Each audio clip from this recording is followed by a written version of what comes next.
सवाल में दम है अभय दुबे जी की पराजय की कुंठा में कांग्रेस पार्टी गालियों का इस्तेमाल करती है।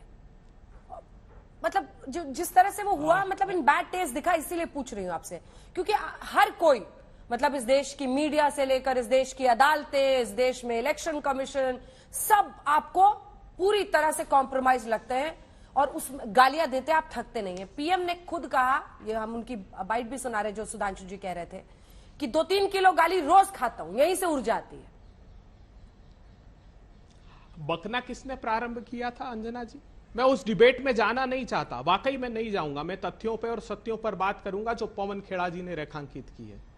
मोदी जी ने कांग्रेस की विधवा नहीं शब्द प्रयुक्त किया कि सोनिया जी के लिए, जर्सी गाय नहीं कहा, हाइब्रिड बछड़ा राहुल गांधी जी को नहीं कहा, बीके हरिप्रसाद को बीके हरि, अरे भगवान तक को बिकने की बात उन्होंने और सदन में कर दी। और सदन में से पहली बार ऐसा हुआ कि प्रधानमंत्री जी के शब्द को सदन की कार्रवाई से हटाना पड़ा।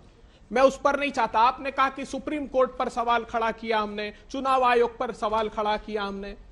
ये क्या षड्यंत्र देश के साथ कर रहे हैं? मैं सुप्रीम कोर्ट का चूंकि आपने उल्लेख किया इसलिए बताता हूं। राफेल के विषय पर बोलते थे क्योंकि राहुल गांधी जी ने संकेतात्मक भाषा का प्रयोग किया था कि चौकीदार ही चोर है।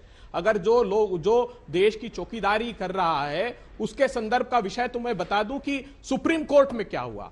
सुप्रीम कोर्ट में जो verdict था, the verdict said the pricing details have however shared with the auditor CAG and the report of the CAG has been examined by the public accounts committee। जबकि ऐसा हुआ ही नहीं था और उस मुकदमे के फैसले में सरकार ने संशोधन याचिका लगाई राफेल के मामले में। उसमें 5 पैराग्राफ में गलत तथ्यों को रखा और इसलिए रखा कि जो सर्वोच्च अदालत में एफिडेविट सरकार ने फाइल किया था वो गलत तथ्य के आधार पर किया था। अब आ जाइए, आरोप लगाते हैं नेशनल हेराल्ड के केस में, हर बार ये आरोप लगाते हैं इसलिए बोलना जरूरी है। नेशनल हेराल्ड के केस में अभी additional chief metropolitan magistrate Sameer Vishal ने क्या कहा 2018 को, उन्होंने कहा इज नॉट कि उन्होंने कहा noted this is not serving any purpose but it is in fact delaying the trial. The first date for leading prosecution evidence was 20/2/2016।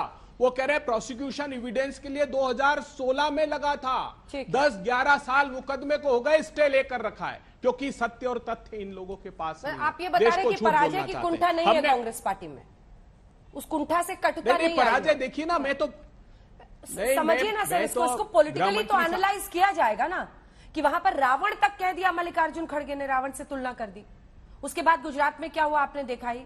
क्या आपको नहीं लगता है कि पीएम पर डायरेक्ट अटैक, क्योंकि बहुत सारे ऐसे क्षेत्रीय क्षत्रप हैं जो इस बात को समझकर पीएम पर डायरेक्ट अटैक नहीं करते हैं क्योंकि उनको लगता है इससे उल्टा नुकसान होता है। क्या कांग्रेस पार्टी को इस पर ध्यान देने की जरूरत है? इसका एक बार तो जवाब दे दीजिए। क्या देश के प्रधानमंत्री जी को सीधे तौर पर प्रश्रय देने की आवश्यकता है? क्या इस देश में ईडी ने संदेशरा बंधु पर कोई छापा मारा? क्या नीरव और मेहुल चोकसी पर छापा मारा? क्या इस देश की ने ऋषि अग्रवाल पर ईडी ने कभी छापा मारा? रेड और ट्रेड की सरकार है ये। विज्ञापन की सुर्खियां बटोरने का काम करते हैं, प्रतिपक्षियों पर रेड करते हैं और प्रतिपक्षी सरकारों को गिराने के लिए ट्रेड का इस्तेमाल करते हैं। क्या गंभीर आरोप लगाए राहुल गांधी जी ने? राहुल गांधी जी ने कहा कि अडानी साहब को जो 6 एयरपोर्ट दिए थे उसमें डिपार्टमेंट ऑफ इकोनॉमिक अफेयर्स ने और नीति आयोग ने साफ कहा था कि हाई इंटेंसिव कैपिटल इन्वेस्टमेंट है, एक बीडर को 2 से ज्यादा एयरपोर्ट देना नहीं चाहिए। Airport economic regulatory authority of India 2008 जिसमें टैरिफ और दूसरे चार्जेस तय कर डिटरमाइन करता है, उन सारे कानूनों का उल्लंघन करके, पहले ये एक्ट को बदलना चाहते थे, बदल नहीं पाए तो उन कानूनों का उल्लंघन करके 6 के 6 एयरपोर्ट एक आदमी को दे दिए। क्या ये बात सही नहीं कि 7 साल के अनुभव का क्लॉज उसमें से इन लोगों ने हटा दिया? क्या ये बात सही नहीं है कि उन्होंने उदाहरण दिया था कि जीएमआर को दिल्ली और मुंबई दोनों की हाईएस्ट बिडर था लेकिन एक ही एयरपोर्ट दिया गया था? इन लोगों ने सारी संस्थाओं को दरकिनार करके 6 के 6 एयरपोर्ट। क्या ये सही बात नहीं है कि नेशनल कंपनी लॉ ट्रिब्यूनल ने रेडियस स्टेट नाम की जो कंपनी थी जिसके क्रेडिटर्स आईसीआईसीआई बैंक थे, वो चिल्लाते रहे कि 97-98% का हेयर कट मत दीजिए, वो हेयर कट करके अडानी जी को दे दिया। इन सारे तथ्यों और सत्यों की जांच आखिर कौन करेगा? सुधांशु बताइए ना। अगर हम ये बात उठाते हैं तो आप कहते हैं प्रधानमंत्री जी का अपमान कर दिया। अरे देश का अपमान हो रहा है। विपक्ष की मांग से ध्यान हटाने के लिए बार बार अपमान की बात उछाली जा रही है क्या? देखिए, अब मैं इनको एक दूसरा उदाहरण देता हूं। मैंने इतने उदाहरण बताए, 20 साल के उदाहरण, जिसमें भिन्न भिन्न मुद्दे बदलते रहे। हाँ। यानी कवर बदलता रहा, मोदी जी के प्रति वैमनस्य का चेहरा नहीं बदला। अब मैं एक और उदाहरण देना चाहता हूं। क्यों? आपके ही तो सांसद थे जिन्होंने सेना अध्यक्ष को सड़क छाप गुंडा कहा था। वो कौन सा आपकी भैंसी खोली लिए जा रहे थे भाई? उनके लिए इन शब्दों, अपशब्दों का इस्तेमाल, मतलब डीजीएमओ और एयरफोर्स चीफ के द्वारा बालाकोट और सर्जिकल स्ट्राइक के बाद के उसके ऊपर उन पे सवाल उठाना, ये किसने कहा? कहीं मीडिया के एक सेक्शन के ऊपर आक्षेप लगा देना, कहीं जुडिशरी के एक सेक्शन के ऊपर आक्षेप लगा देना, ये क्या है भाई? ये तो आप अपशब्दों का प्रयोग एक नहीं अनेक लोगों पे करें। अरे यहां तक कि हमें तो ये याद आता है, इतना ज्यादा घृणा भरी हुई है कि भारत के बारे में कुछ भी निकल जाए। अब बताइए, हंगर इंडेक्स में पाकिस्तान जैसे दिवालियापन के कगार पे खड़े हुए, अनाज के लिए दंगे झेल रहे देश से हमारी रैंकिंग नीचे हो जाए तो कैसे आके थर थर छाती ठोक ठोक के बोलने लगे थे। तो आप तो भारत, भारतीय समाज, भारतीय संस्कृति से लेके भारतीय सेना तक किसके लिए आप शब्दों का प्रयोग नहीं किया? चले एक बार प्रधानमंत्री जी का पक्ष किनारे रख देते हैं, आप बता दें, क्योंकि आपके जो मन में भरा हुआ है कांग्रेस पार्टी में वही बोलेगी। अब एक तथ्य की भी बात कह देता हूं। अब इन्होंने कहा नेशनल हेराल्ड की बात, तो मैं दर्शकों को याद दिला देना चाहता हूं, नेशनल हेराल्ड का केस भारत सरकार ने नहीं, या वही बोलिएगा जो सोच के आए हैं सुधांशु जी? जेपीसी पे भी बोलिएगा या वही बोलिएगा जो सोच के आए हैं? नहीं, मैं आ रहा हूं। हाँ। मैं मैं फैक्ट के साथ आ रहा हूं। इन्होंने कहा कि अब मैं इस पे, इसीलिए मैंने कहा ना फैक्ट्स भी बता देता हूं।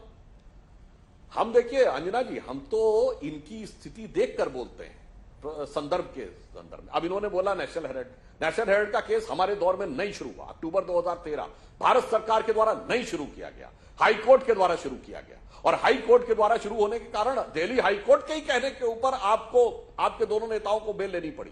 इसमें भारत सरकार की भूमिका नहीं थी। और अगर आप कहते हैं कि नेशनल हेराल्ड स्वतंत्रता संग्राम के लोगों द्वारा स्थापित किया गया था, तो कब बंद हुआ? 1993 में। किसकी सरकार थी भाई? आप बचा नहीं पाए जवाहरलाल नेहरू की लीगेसी को। और 2004 से 14 तक आपकी सरकार रही। राजीव गांधी फाउंडेशन को तो 150 करोड़ रुपए की संपत्ति मिल गई और नेशनल हेराल्ड का 90 करोड़ का घाटा नहीं उभर पाया। कितनी मजेदार बात है, 3 अखबार थे, नेशनल हेराल्ड, नवजीवन और कौमी आवाज। अरे अगर 1-1 करोड़ रुपया आप विज्ञापन दे देते इनको, तो 10 साल में लोग 90 करोड़ का विज्ञापन के द्वारा कर लेते। वो मदद नहीं करनी थी, मदद तो राजीव गांधी फाउंडेशन को करनी थी। इसका किसी के पास जवाब है? और उसके बाद 90 करोड़ के कर्जे में 3000 से या 5000 करोड़ रुपए की संपत्ति वाली कंपनी बिग केयर एक व्यक्ति के हाथ में चली गई। अजीब सी स्थिति। और उसके बाद आरोप मोदी जी पे, आरोप भारतीय जनता पार्टी पे। इसीलिए तो हम फैक्ट की बात करते हैं। और जहां तक आपने कहा कि अगर राहुल गांधी जी इस विषय के ऊपर गंभीर थे, जैसे आपने कहा इस चीज में, याद करिए आपके जमाने में आपने एक चीज नहीं मानी थी हमारी, 2G का घोटाला हो, कोयले का घोटाला हो, कॉमनवेल्थ का, सब कोर्ट से जाकर करवाने पड़े थे। 2G का स्पेक्ट्रम आपकी सरकार रहते हुए कोर्ट ने कैंसिल किया था।